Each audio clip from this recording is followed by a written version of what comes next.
Welcome back to New York City, everybody. I'm Todd. I'm Cole. And between the both of us, we've coached over 15,000 workouts here in New York City, and we are going to be answering your questions today. Ready, Coach? I'm ready.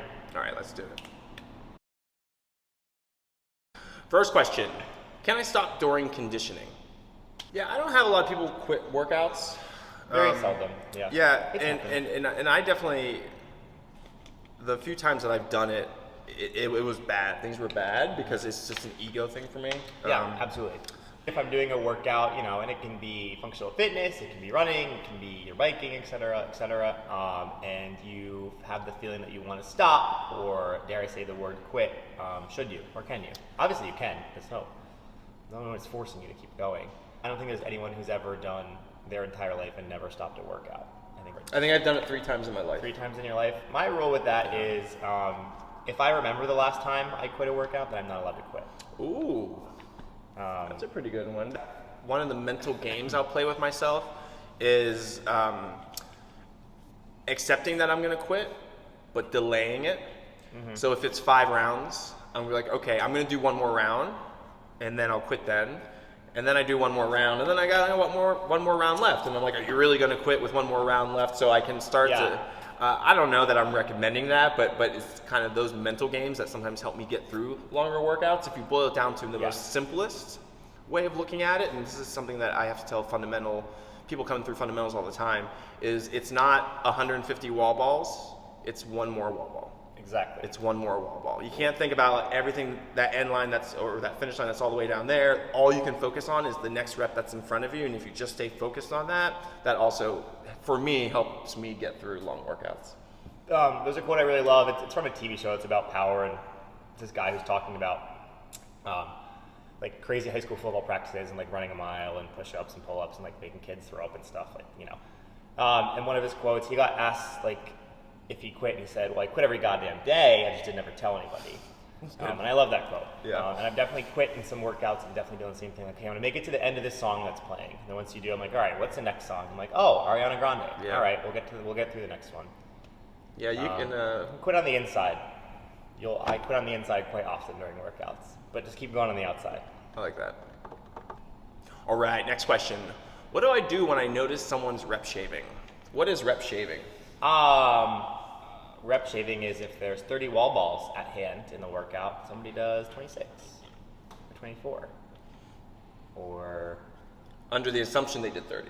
Under the assumption they did 30, whether it be purposeful or not. Cool. Intention doesn't really matter. I know that might be an argument some people might have with me. I don't think your rep shaving, even if it's intentional or not, makes a difference whether you're still rep shaving. Oh, I don't know about that. I think there's a difference between, and I know some people, just from talking to people, actively count to 24 instead of 30, and some people just don't count. Which confuses me. I didn't know that was a thing, but some people are just like, do some wall balls. What's that mean, some people do some wall balls? The workout is 5 rounds, row 500 meters, 20 wall balls. Mm-hmm. Some people just really don't count their wall balls. This was news to me as well. I had a whole conversation with a class about this. And sometimes you're like, I just do wall balls with the person next to me because I lose count. Same difference. What do you do when someone's rep shaving? As a coach? As a coach. First of all, I'll say this. Rep shavers, intentional, particularly rep shavers, I want to say 80% of the time, the people running the class know you're doing it. How much they let on that they know you're doing it is different, but I know how long things take. And I know the average skill level of most of the athletes. The facility that I work in doesn't have drop-ins. It's only monthly people. So we don't have new faces coming and going all the time. It's a lot more consistent. So I also get really excited about high performers.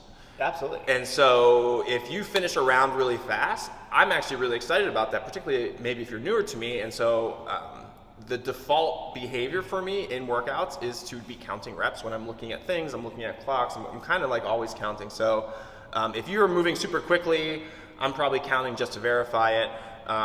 If athletes have told the coach, that's something that's an option. That's definitely on our radar.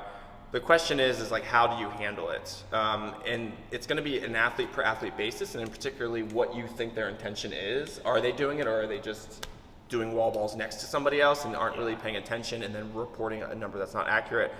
I think the challenge is just that if you are an intentional rep shaver, you're doing it for the purpose of wanting to finish before other people. Yeah. That's just that's a psychological issue. Yeah, absolutely. Which is hard to be like, how do you fix this, right? Because I'm not going to fix it for you. Yeah. I'm softly going to say things. I'm going to be like, hey, let's make sure we're hitting 25 every round. If we're doing 25 air squats and I think they're doing less. And then if that doesn't work, then maybe on a different day, I'll be more specific and I'll be like, hey, I was just counting some people and I noticed, and I'll specifically tell them that they didn't do it. And based on that, they're either going to adjust it, they're going to be like, oh, okay, people are on me, or they're not. I'm not really going to do much more besides that, and I honestly think that peer pressure in the class tends to fix things more than asking a coach to do something where like the coach is just trying to get people fit and not deal with people's issues of trying to like raise their self-importance or their feeling among the peers in the other class by doing something like reporting false reps or false times.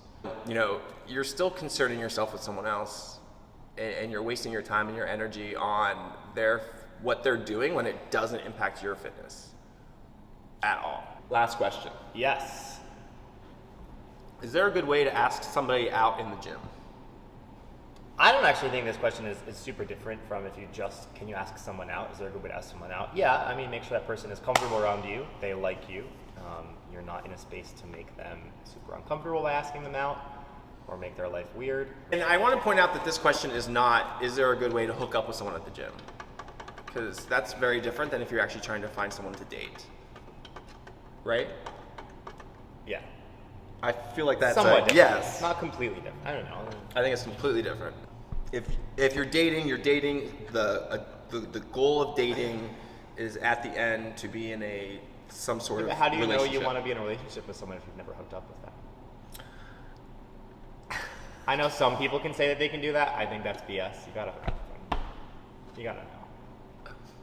Try the milk before you buy the cow. Does it have to come in a particular order in a particular timeline? No, absolutely not. Like, you can go on dates or like whatever, vice versa. So yes, you can still go on dates with people. Yeah. Yeah, and not hook up with them and Yes. go on a date or two and be like, oh, there's no point in us exploring this any further. If I slide in your DM and I was like, hey, cool, I was thinking of going to catch the new Marvel movie on Saturday at 7 p.m. So you mean like outright ask on dates versus like a under the radar do something together? Like what, that question there, is that a date? Are you calling that a date? Or are they saying, hey, let's go out I want to take you out on a date? I'm calling that a date, either whether you say it's a date or not. I wouldn't call that a date.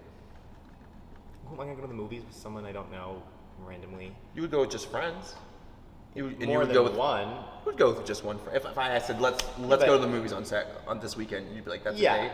But if I don't, I just feel like you can tell. Maybe I'm being particular because I don't want to say I've dated certain people, but I went out with them to see if I was interested in dating them. And maybe I'm just being overly anal about it. I guess. There's a difference between being like, I want to go on a date with you, and like, hey, do you want to hang out and get drinks, or like, do you want to go to this bacon festival or something? I don't know. Again, coming back to being creative, if you ask me to the movies, I don't like the movies, so I'm probably just going to say no. If you ask me to the bacon festival in October, there's a much higher chance of me saying yes. So when you ask someone out, be creative about it. Where is this Bacon October? It's like a beer and bacon festival. It's on Randall's Island. Oh. It's like $80 unlimited beer and bacon. Oh my god, so much bacon. I know, I'm gonna feel disgusting afterwards if I go. Like, I don't know if I'm gonna go because of that. All right, well, if you're trying to shoot your shot with Coach Cole, you got a little bit of time to slide in that DM and see if he wants to go get bacon and beer in October. With that being said, we're gonna get out of here. I'm Todd. I'm Cole. And we'll see you next time.